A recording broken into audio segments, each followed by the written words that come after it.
If you've not met us before, James, this is James. Does wonderful artwork, and yeah, I know James from our time studying counselling together, and I'm Thomas Rowland.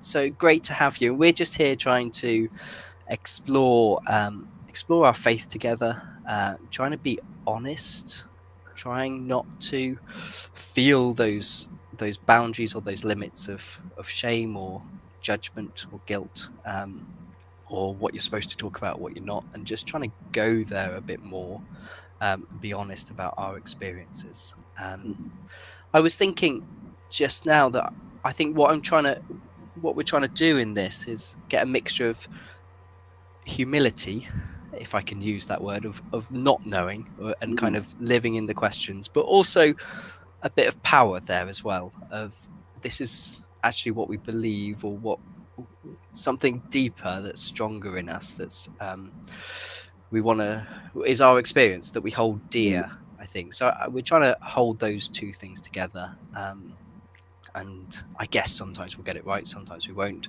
but that's what we're trying to do, and it's great to have you. James, last week we finished and you sharing a sense of getting in touch with self-rejection, this idea of self-rejection, and we kind of ran out of time a bit, and really wanted to come back to that because it felt like a really vulnerable spot. Certainly for me, I really felt that, and I think for you. Do you want to share any more about that as we start? What I'll do is I'll try and recap as best I can from my rather dubious memory about where we landed. So there was we spoke a little bit about internal family systems and the way that if something isn't okay in us, or isn't, we're not able to accept a part of ourselves, then we one of the ways that we might look at how we deal with that or cope with it is by exiling that part of self. And I'm like massively simplifying, and it's probably a lot more complex than that, but sort of like in ways that I can understand, certainly. There's like a sense that you wall off a section of yourself, or like ice out a section of yourself that is not comfortable for you to sit in, or not comfortable for you to experience. So you will find different ways to avoid it. And I think certainly from my own experience, growing up in what I would deem is like quite a nurturing, quite a loving family. But as counsellors, we know, what one person deems as that is not necessarily the case for another. And but certainly from my perspective, it was like a safe environment, and one where I feel like I grew. But within that, there was an element of anger not being okay, of like it being, it's all right to be sad, it's all right to be afraid, it was all right to be like to feel guilty or to feel ashamed or whatever, if there was some wrongdoing somewhere along the line. But anger felt like it was very much reserved for adults, and that as children it wasn't quite, I don't know, fitting or acceptable. And as a result, and I'm like glossing over massively, there was nothing explicit said, it was nothing sort of like over, but certainly that there were other factors. If you express anger and it's not it's quite a potent emotion for change. It's quite a driving force and a catalytic emotion that wants, that it feels like whatever it is isn't right and needs to change. So there's like a process going on there with anger.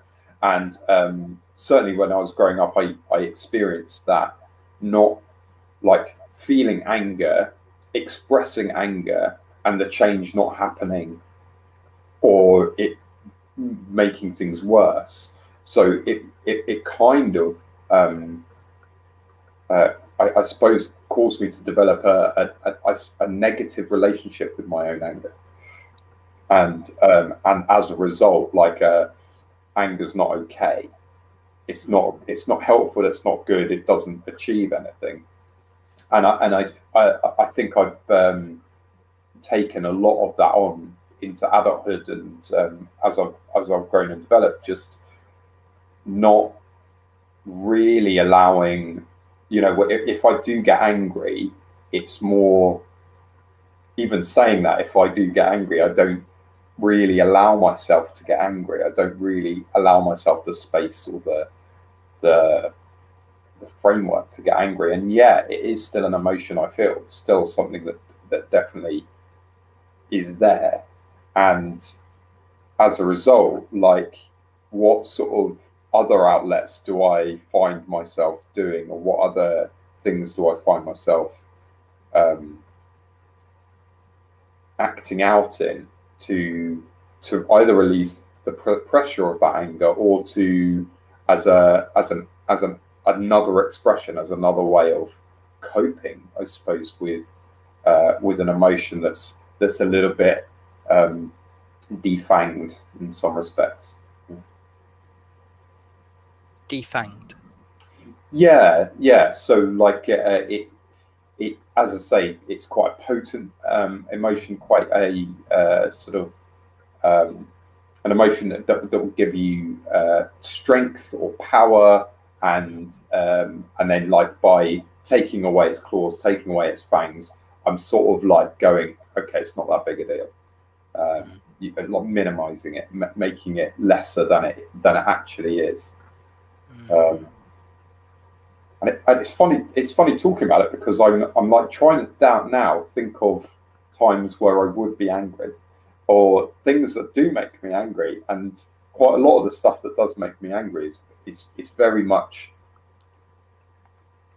out of my control, or out, like, in an arena that I don't really have a voice. I am relatively impotent in. So, for example, like politics, or the environment, or like, poverty and places like that, and real inequality, things that naturally will make people angry.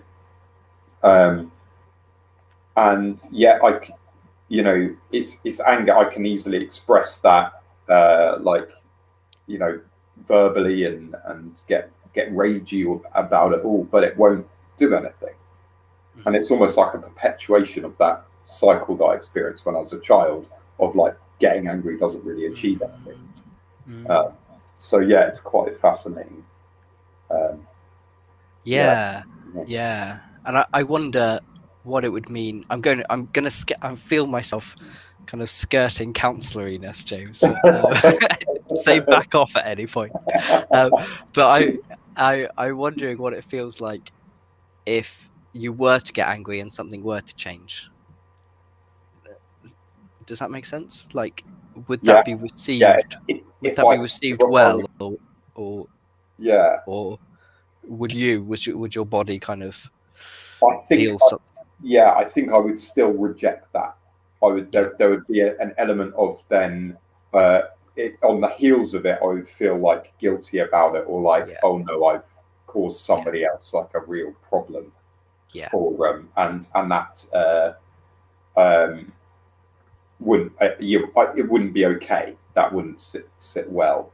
But even if the outcome was actually really positive, it would still be a difficult thing for me to accept in myself. Yeah. And I also, when you talked about defanged, I kind of missed it to begin with, which is why I asked it. But it really struck me as kind of like we tame anger. Yes, it's this really tamed thing, and it was in a podcast. I forget. It was a Brené Brown podcast. Forget who she was talking with to, and she was using this idea of seeing I think it was a jaguar in a zoo, and looking kind of sadly out over the through the bars, and seeing it kind of trying to chase this bit of meat or something, and just how sad that tamedness of it was. And it came to me again when you were talking about defanged, like, oh, that's a bit of it that's just been squashed. And I think it's a bit of our life that's just been squashed and isn't a really important part of our life, I think. Gets squashed and isn't allowed and is kind of fenced in, and you're allowed to, you might be allowed to attack politics because that's safe, but that was going on to me, and it really struck me how so for me, I think faith has a lot to do with getting in touch with our power, and it has a lot to do with relationships. And I think for me, I'm going to bring it back to me rather than just focus on you, because I share so much of what you're saying. For me, being afraid of my anger and that it not being okay, like you said, and it being a kind of an exiled part of me, would mean that I wouldn't stand up for what I believed in, and I wouldn't be powerful in those places that I was potent, like you were talking about. Powerful where I can instigate change.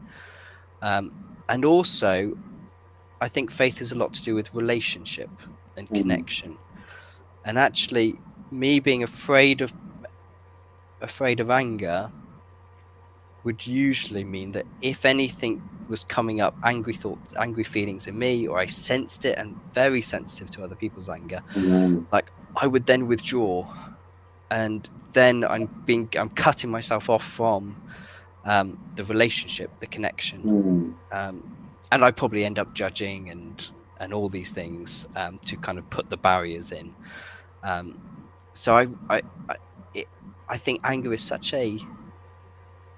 an important issue when it comes to our faith, because it can, if we exile it, it is a bit of our faith being exiled, I think. Does that make sense? Yeah, I follow you, because I guess the way I'm sort of interpreting it is that because like our anger has power in it, and we are powerful beings, that by sort of sidelining it or exiling it or taming it, we're rejecting an element of our power, and so an element of our faith is there, I suppose, locked up, like caged with it, that can't be accessed.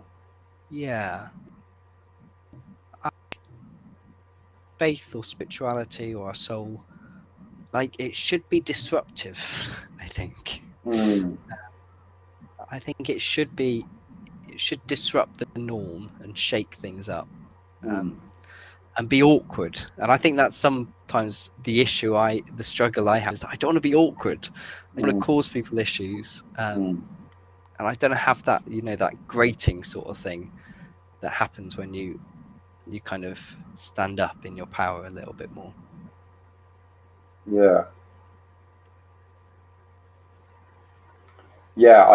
suppose that what sort of just struck me then, or just came to mind, was the idea that when we are in relationship with other people, and that we've got bits that are a bit tricky or difficult, and they crash into other people's bits that are a bit tricky or difficult, then we get better because of it. It improves us, the whole iron sharpens iron type thing.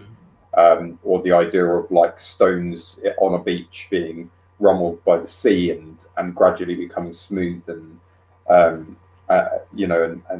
less coarse. When if we back away from our own anger or from others, I can totally relate to that as well. I'm hypersensitive to other people's anger or like upset, and will do things to mitigate that or to withdraw and stuff. But that drawing away means we're not then shaping each other. We're not then having an impact. We are just making space for it. So like two stones on a beach that are miles apart will never interact. They won't help to shape one another. yeah. So I suppose that sort of struck me a little bit as a um, yeah. It it doesn't really make me go, oh yeah, I really want to get in touch with my anger then. I'm very comfortable not being in touch with my anger. Sort of nodding acquaintance at the moment. Yeah. Yeah, and I suppose that a lot of stuff reinforces not accessing it.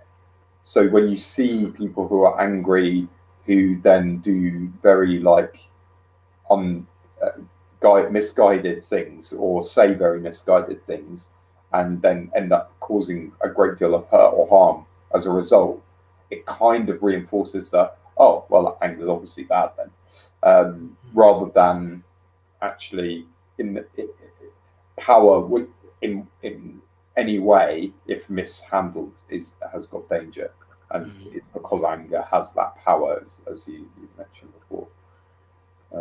Yeah, and power has a bad press as well. Yeah, You know, yeah, like we don't like power in our society. We don't like it in a lot of our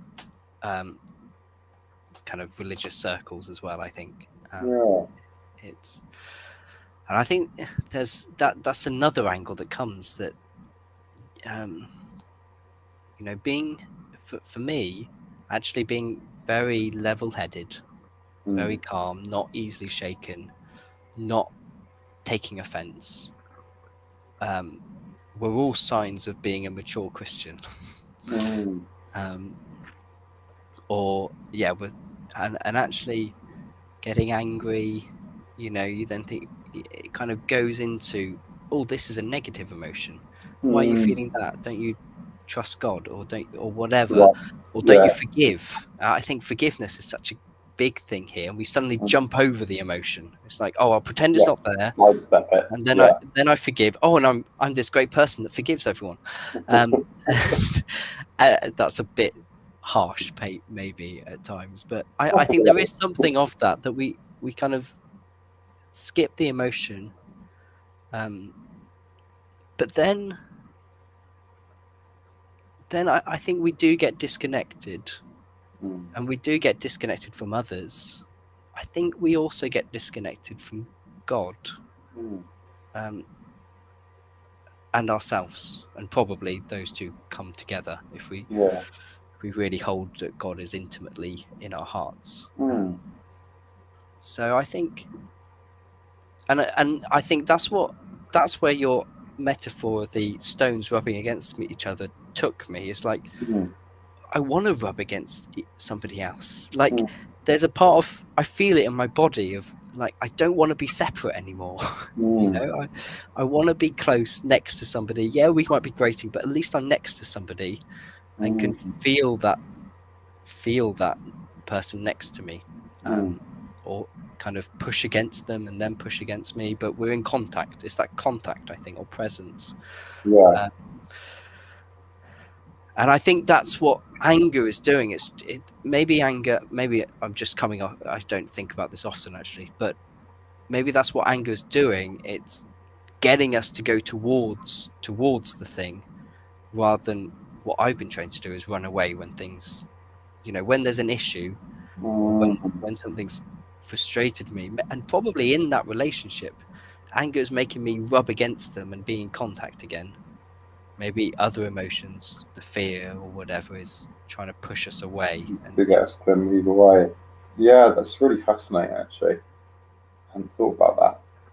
So there's an element of the anger almost keeping us in relationship, even if it is because we're like, well, hang on a sec, this isn't right. I need to do something about this.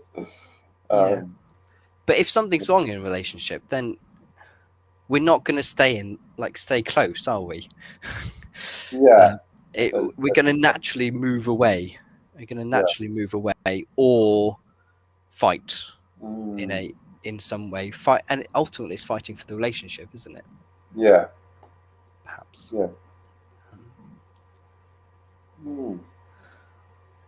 I'm going to sit with that for a moment, James, because I feel like I'm coming to, like, is that right? Have I really just said that? Would I agree? Um, Yeah.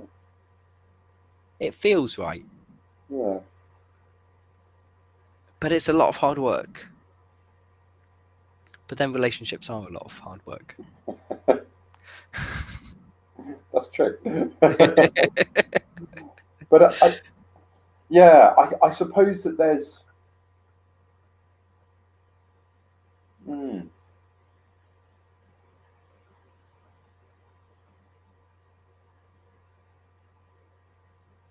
I don't know. I think I'm missing something, like with my anger, where I'm not sure I've exactly like it's almost like I've practiced not experiencing it so much that I'm not really sure what it is that I'm Mm, missing. Does that make yeah, sense? So yeah. So I fully agree with what you're saying, but I kind of, don't know kind of because I can't. hypothetically, that sounds good. Hypothetically, yeah, it But sounds really good. yeah, It does sound really good. yeah, Um, it's funny because it sort of worries me a bit, and it sort of like makes me go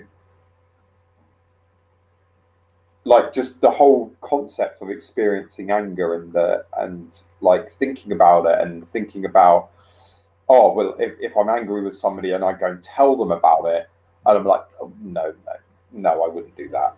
That's not a good idea. No, that's yeah, I can't imagine myself doing that, and I can't. No, that's not a good idea. And yet, just thinking back to some of my own therapy sessions where when I was having therapy, and I was angry with somebody, and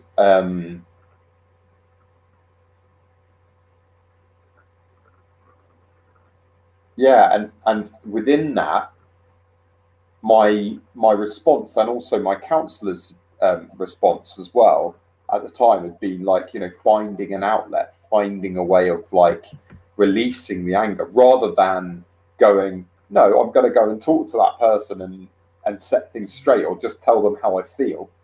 Um, and I mean, yeah, again, the situation was more complex than that, of course, but uh, yeah, certainly the heart of it is I could. That's one of the options that just didn't even cross my mind. Didn't even like, yeah, cross my mind that that would have been the best thing to do. Um, yeah. yeah, And I guess I say that kind of glossing over a lot of the complications of real relationships.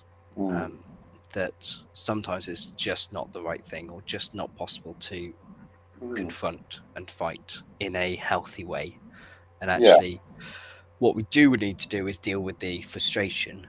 Um, well, it would, I guess,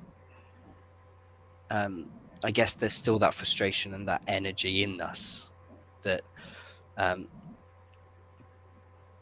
that it's good to go somewhere and to yeah, release that if it's not possible to meet somebody in that anger yeah, in a indeed. relationship. Um, yeah, yeah, and I don't think I I mean before saying it just now, I've never thought of it so clearly in relational terms, but Mhm. um, and I say it because um, I'm very lucky that I have a wife and we're in a fairly secure relationship, Mm, and and so I can almost try it in that, um, yeah, and I know I have tried it in that, and mm, it's been um, that's been great. And then I've been able to kind of move a little bit into other relationships, although it's very hard for me to do yeah, that still. Um, so so yeah, I'm aware of that as well. Um, yeah, I was also thinking back to the idea of it being exiled. mm, Um, and there must have been some experience that we had or repeated experiences, and we kind of talked you mm, kind of talked about your childhood where if we expressed our anger or our needs or something or became awkward, mm, disruptive in some way, then we were not physically exiled, I'm sure, but kind of not accepted in some way. Like Yeah. maybe we met with a cold face, or they, like, we just feel our parents so closely, I think, when we're growing up, and just this kind of going away and then not talking about it or something, and we know something's wrong, but it's not talked about, and then it just becomes this horrid thing that we never want to be there again. And there's something, I think, of that. There must be something of that, because, you know, when I get angry at somebody in practice, often it's fine. You know, often we talk about it and things, but I'm still taken back to this exiling of being so, like, crawling in myself and like, don't do anything, Thomas, just stay here. And that, you know, that's done very early. It's done probably before a lot of language develops. So it is very difficult to budge those sorts of things. Yeah, and I think what you said, something that struck me there was, like you said, either repeated or like it's kind of, it becomes like a bit ingrained, doesn't it, from like a very young age, or you know, across your childhood, of actually this is not an okay way to be because of the consequences of it, because of where it leads, where it ends up. And it perhaps is, I think perhaps right there, that there's an element as that it's not the anger itself, it's the result, isn't it? It's the consequence, the end point that it leads to, that becomes like the thing that prohibits us from accessing, that keeps us safe, I suppose, from it. Yeah, it's interesting. Really interesting. I'm really glad that you shared that. I was felt very deep and personal there. So really appreciate that. Yeah, time has flown, hasn't it, James? I'm just looking. I have no idea, because we've done this full screen mode. I don't know what the time is. I've got the time, thankfully. Well, at least how long we've been going for, which is about 28 minutes now. So. Oh wow. Yeah, we've just discovered the full screen mode. We've been tiny icons all this time. Good to get each other. Yeah. James, is anything left for you? Not that I can think of. I think that's been like a real sort of back and forth sort of counselling session. I feel it has a bit, and I feel like we've kind of touched on many things. Really have caught stuff. I think that there's still, like, you know, bits of me that kind of dwell on, you know, anger being okay on a spiritual side of things, and like looking at how Jesus got angry with people, at Pharisees, at people like preventing others from worshipping him, or like from worshipping, or he got angry with like the injustices of the day, and the things that were going on, and again, you know, that he was unafraid of it, and it's something that I marvel at, but also recognize I don't have that. So I suppose it's just something that I haven't really dwelt on a lot. We certainly touched on it when we were doing our training. We certainly, one of the things that really did come up was when, do you remember the Russian dolls? That had quite a deep impact on me when we did the session with those. And again, that was sort of like there were certain elements of anger in that for me, which was really interesting. So yeah, some really good stuff. Yeah, and that kind of comes, it's like the anger is still part of us, isn't it?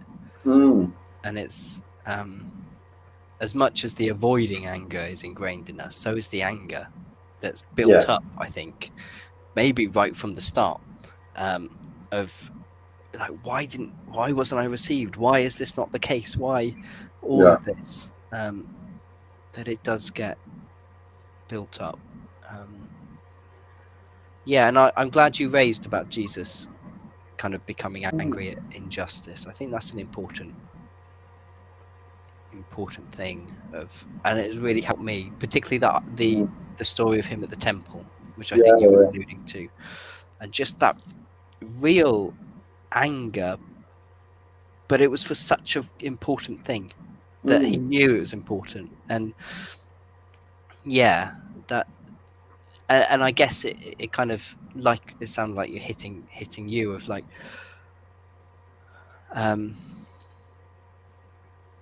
how much do we let things go, because we're afraid of our own anger, you know. And maybe the world wants us to be over this a bit. and people around, I think of, you know, I'm at school, so part-time, and I'm teaching, and you know, my students need me to be over my aversion to being awkward. And probably, you know, there are relationships, my sons probably need me to be over being, which is really hard. And of course I'm going to keep on finding myself shirking away it naturally and not be able to do it a lot of the time. But also it's seeing like, oh, what's it for? Maybe. Yeah. I think that's it, isn't it? It's like knowing what it's for. I suppose, yeah, the same with anything that's powerful is knowing that it has a purpose, and when it's used correctly, it's very effective.